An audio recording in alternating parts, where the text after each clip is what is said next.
akan memaparkan sebagian dari poin-poin yang telah kami pelajari. Perkenalkan, saya Esther Gultom sebagai moderator. Saya Putri Trisha. Saya Valentina Panjaitan. Saya Pasari. Saya Dimas Pangalun. Di sini saya selaku moderator ingin bertanya kepada Nicholas Tagalung tentang apa sih itu pengertian dari modernisasi. Namun modernisasi juga dapat membawa tantangan seperti hilangnya nilai-nilai tradisional, kerusakan lingkungan, dan kesenjangan sosial, sehingga perilaku dilakukan dengan mempertimbangkan dampak sosial dan budaya yang berkelanjutan. Selanjutnya di sini saya akan bertanya kepada teman saya Valentina Panjaitan tentang apa yang dimaksud dengan globalisasi. Karena dalam materi kami, setelah modernisasi kami akan mengenal tentang apa itu globalisasi. Menurut saya, globalisasi adalah fenomena yang kompleks dan berdampak luas yang terus membentuk dunia di mana kita hidup. Globalisasi berasal dari kata global yang berarti secara umum dan keseluruhan. Dalam Kamus Besar Bahasa Indonesia, globalisasi dapat diartikan sebagai proses masuknya ke ruang lingkup dunia. Namun secara umum, globalisasi juga dapat berarti proses integrasinya bangsa-bangsa dunia ke dalam sebuah sistem global yang melintasi batas-batas suatu negara. Baiklah, dari pengertian dari teman saya tadi bahwa globalisasi itu ternyata perubahan yang sangat besar ya teman-teman. Baiklah, di sini kami akan memaparkan tentang dampak positif dan dampak negatif globalisasi. Di sini saya akan bertanya kepada Putri Teresia, apa yang Anda ketahui tentang dampak positif dari globalisasi? Baiklah, yang saya ketahui tentang dari dampak positif dari globalisasi, yang pertama adalah peningkatan dalam akses informasi, di mana dengan adanya globalisasi akan memungkinkan adanya peningkatan dalam akses informasi tersebut, di mana baik melalui internet ataupun media sosial, sehingga hal ini akan meningkatkan masyarakat dalam berita atau dalam penelitian ataupun dalam bidang pengetahuan. Contohnya itu seperti dalam bidang kesehatan, pendidikan ataupun teknologi. Yang kedua itu adalah di mana globalisasi ini dapat meningkatkan pertumbuhan ekonomi, di mana dengan adanya globalisasi akan membuka peluang pekerjaan yang lebih luas, sehingga antar negara dapat menjual produk mereka ke pasar global, sehingga hal ini akan meningkatkan pertumbuhan ekonomi dan juga meningkatkan pendapatan nasional. Yang ketiga itu adalah diversifikasi budaya, di mana dengan adanya diversifikasi budaya ini memungkinkan adanya pertukaran budaya baik antar negara ataupun antar suku, di mana hal ini akan meningkatkan kita dalam akses pengetahuan tentang budaya mereka dan mereka akan mengetahui dalam akses budaya kita. Jadi hal ini juga akan meningkatkan kita dalam toleransi dalam menghargai perbedaan dengan budaya asing. Baiklah, dari paparan teman saya tadi sudah banyak sekali yang dikemukakan tentang apa dampak positif dari globalisasi, seperti akses informasi dan juga pertumbuhan ekonomi.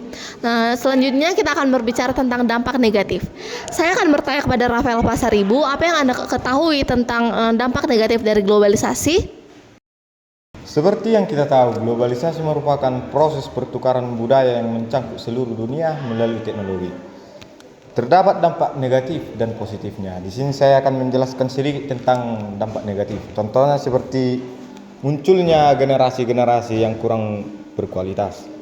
Di sekolah para pelajar kini lebih memilih menggunakan smartphone-nya daripada menggunakan otaknya, karena dinilai mampu menjawab pertanyaan yang diberikan bapak ibu guru dengan cepat dan efisien. Kita tahu globalisasi merupakan proses pertukaran budaya yang mencakup seluruh dunia, yang melibatkan seluruh dunia. Contohnya adalah munculnya generasi-generasi yang kurang berkualitas. Di sekolah, para pelajar kini lebih memilih menggunakan smartphone daripada otak mereka, karena dinilai lebih cepat dan efisien menjawab soal-soal yang diberikan oleh bapak ibu guru. Kebiasaan tersebut justru berdampak negatif bagi mereka, karena dapat mengurangi ilmu pengetahuan dan proses belajar mereka. Baiklah, dari paparan teman saya tadi bahwa dikatakan dari dampak negatif globalisasi itu ternyata menimbulkan generasi-generasi yang kurang berkualitas karena banyak sekali siswa-siswi sekarang yang lebih menggunakan handphonenya itu dalam pembelajaran sehingga mereka kurang berpikir kritis dalam pembelajaran mereka. Baiklah, sekarang kami akan masuk pada penjelasan tentang yang sikap perilaku masyarakat terhadap dampak perubahan sosial. Saya akan bertanya kepada Putri Teresia, apa yang Anda ketahui bagian-bagian dari dampak dari perubahan tersebut? Yang pertama adalah adjustment, di mana adjustment merupakan sikap masyarakat yang cenderung mengadaptasikan diri dengan perubahan, di mana ketika terjadi ketidakseimbangan dalam masyarakat dapat dipulihkan kembali ketika adanya perubahan sosial. Penyesuaian perubahan sosial ini dapat dibagi menjadi dua kriteria, yaitu penyesuaian individu dan penyesuaian lembaga-lembaga kemasyarakatan. Yang pertama itu penyesuaian individu, di mana penyesuaian individu adalah penyesuaian individual atau sebagai reaksi seseorang terhadap suatu perubahan, di mana penyesuaian ini merujuk pada upaya-upaya perorangan untuk mengadaptasikan diri mereka terhadap perubahan tersebut. Dan perubahan itu dibuat oleh lembaga-lembaga kemasyarakatan yang telah diubah atau diganti, sehingga hal ini akan mencegah orang untuk menghindari yang namanya disorganisasi psikologis, di mana disorganisasi psikologis ini adalah tekanan psikolog seseorang ketika tidak mampu menghadapi suatu perubahan yang terjadi. Yang kedua itu adalah penyesuaian terhadap lembaga-lembaga kemasyarakatan, di mana masyarakat mampu menyesuaikan diri dengan lembaga-lembaga kemasyarakatan dengan keadaan yang mengalami perubahan sosial ataupun kebudayaan. Yang kedua itu adalah maladjustment. Maladjustment adalah kebalikan dari adjustment, di mana masyarakat tidak mampu menyesuaikan diri dengan perubahan yang terjadi, sehingga hal ini memicu terjadinya anomi. Kemampuan dan ketidakmampuan masyarakat dalam menyesuaikan diri ini adalah disebabkan oleh berbagai kriteria. Contohnya itu seperti adanya perubahan dengan perubahan unsur lama dan unsur baru yang mengakibatkan masyarakat sulit menyesuaikan diri dengan kebutuhannya tersebut. Baiklah, teman saya tadi sudah menjelaskan tentang perilaku masyarakat terhadap dampak perubahan sosial, mulai dari adanya penyesuaian dan juga tidak adanya penyesuaian. Lalu dalam perilaku masyarakat juga kita akan mengenal yang namanya reintegrasi dan disintegrasi. Di sini saya akan bertanya kepada Valen, apa yang Anda ketahui tentang kedua hal tersebut? Baiklah, saya akan menjelaskan tentang disintegrasi dan reintegrasi. Yang pertama itu disintegrasi. Disintegrasi merupakan munculnya perpecahan di kalangan masyarakat atau suatu keadaan di mana tidak ada keserasian.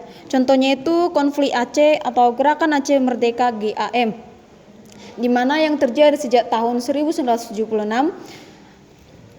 GAM memperjuangkan kemerdekaannya dari Indonesia karena merasa tidak mendapatkan keadilan atau kesejahteraan dari pemerintah pusat. Yang kedua itu reintegrasi.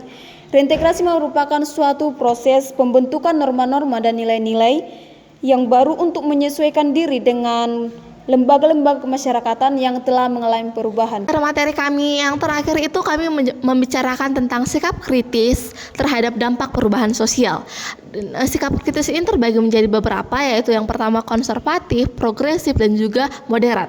Saya akan bertanya kepada Rafael Pasaribu, apa yang Anda ketahui tentang bagian dari sikap kritis tersebut? Saya akan memulai dengan yang pertama itu sikap konservatif. Konservatif adalah perilaku seseorang yang terus mempertahankan kebiasaan lamanya dan cenderung menutup mata atas perubahan yang terjadi, atau di mana masyarakat mempertahankan nilai-nilai tradisional mereka. Kedua itu progresif. Progresif berarti suatu perubahan yang mengarah ke arah kemajuan dan perbaikan keadaan sosial yang berkelanjutan. Peningkatan HAM, peningkatan akses pendidikan, peningkatan listrik ke daerah pelosok, dan juga perkembangan teknologi dan informasi. 3. Moderat. Moderat merupakan sikap yang baik, adil, santun, sopan, dan tidak diskriminasi.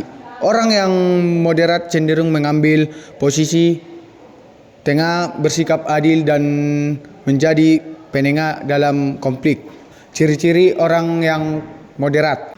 Baiklah, dari paparan teman-teman saya tadi bahwa ternyata ada yang namanya sikap kritis terhadap dampak perubahan sosial, mulai dari konservatif, progresif, dan juga moderat. Tiga poin ini tentu memiliki kekhasannya masing-masing, mulai dari ada yang tidak menerima perubahan, ada yang dia ingin menuju kemajuan sehingga dia melakukan segala hal yang namanya perubahan, dan juga menjadi seorang penengah agar menjauhi yang namanya konflik.